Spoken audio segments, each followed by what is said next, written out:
আমাদের কথায় উঠবে, আমাদের কথায় বসবে, আমাদের কথায় গ্রেপ্তার হবে, আমাদের কথায় মামলা হবে, আমাদের কথায় পুলিশ 4 বেলা কান ধরে ওঠা বসা করবে। বাহ, কি সুন্দর আবদার!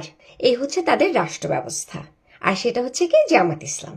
জামাত ইসলামের মতো একটা শিরককারী, একটা ধর্ম ব্যবসায়ী দল, যারা হচ্ছে টেররিস্ট, তাদেরকে আমরা সাধারণ মানুষ বুঝি নাই। আহারে, তারা ধর্ম নিয়ে শান্তির চিন্তা করছে, কতই না ভালো কিছু, এটা আসলে বুঝি নাই।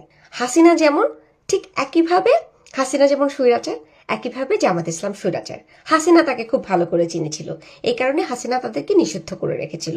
আর আমি ভেবেছিলাম, আরে এটা তো ঠিক না, একটা দলকে কেন নিষিদ্ধ করে রাখবে, তাদেরও তো রাজনীতি করার অধিকার আছে, তারা কেন রাজনীতি করবে না?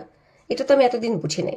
আজকে আমি একদম পয়েন্ট টু পয়েন্ট বুঝতে পারতেছি যে হাসিনা কেন এদেরকে এতদিন নিষিদ্ধ করে রেখেছিল। এটা এটা ওরা ডিজার্ভ করে, আমরা এটা বুঝি নাই। এটা হাসিনা যা করেছে ঠিকই করেছে। গাধাদের দল বুঝে না যে বাংলাদেশ একটা সমৃদ্ধ দেশ। সমৃদ্ধ বলতে আমরা কি বুঝি?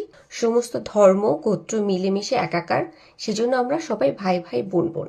এই ভাই ভাই বোন বোনের মধ্যে যে ধর্মকে নিয়ে বিভ্রান্তি সৃষ্টি করতে চায়, বিভক্ত করতে চায়, এরা আর কিছু না হোক, এদেরকে মোনাফেক বলা যেতে পারে। এবং এই জামাত ইসলাম যদি ক্ষমতায় আসে, তাহলে নারীদের কথা বাদই দিলাম, সাধারণ মানুষের কি হবে একটু চিন্তা করেন। আজকে বাউল শিল্পীদেরকে মেরে পিটিয়ে ফেলে দিচ্ছে, এদিকে নারীদেরকে ওপেন মাঠে ধর্ষণ করছে। আরে কি অদ্ভুত, এটা কোন দেশে আসছি? আর ডক্টর ইউনূস বসে বসে কি করে? উনি কি হচ্ছে এই জামাত ইসলামকে লাইসেন্স দিয়ে দিয়েছে প্রত্যেকটা জায়গায় মব সৃষ্টি করার?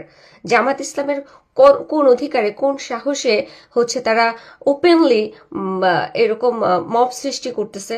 কেন আমার দেশে একজন বাউল শিল্পী থাকবে না? কেন আমার দেশে হচ্ছে একজন গানের শিক্ষক থাকবে না? কেন আমার দেশে একজন নারী স্বাধীনভাবে পথ চলতে পারবে না?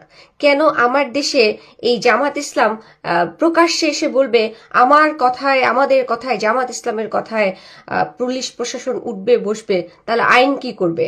আইন আদালত এগুলি তাহলে কি করবে? তাহলে হাসিনাকে আমরা কেন খেদালাম? হাসিনাই যদি, হাসিনার সেই একই জিনিস যদি রিপিটেশন হয়, তাহলে হাসিনাকে কেন খেদালাম? হাসিনাই থাকতো।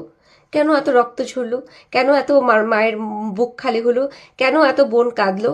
কেন এত অত্যাচারের শিকার হলাম? কেন দেশের মধ্যে এত বিশৃঙ্খলা সৃষ্টি হয়েছে? কেন এই সমস্ত কিছু ঘটছে? তাহলে উপদেষ্টাদেরকে বসানোর দরকারটা কি ছিল? তাহলে মোস্তফা সরোয়ার ফারুক এখানে কি করতেছে? তাহলে রেজওয়ানা কি করতেছে? শুভ্র এখানে কি করতেছে? ডক্টর ইউনূস এখানে কি করতেছে? আপনাদের তাহলে এখানে থাকার কোনো দরকার নেই।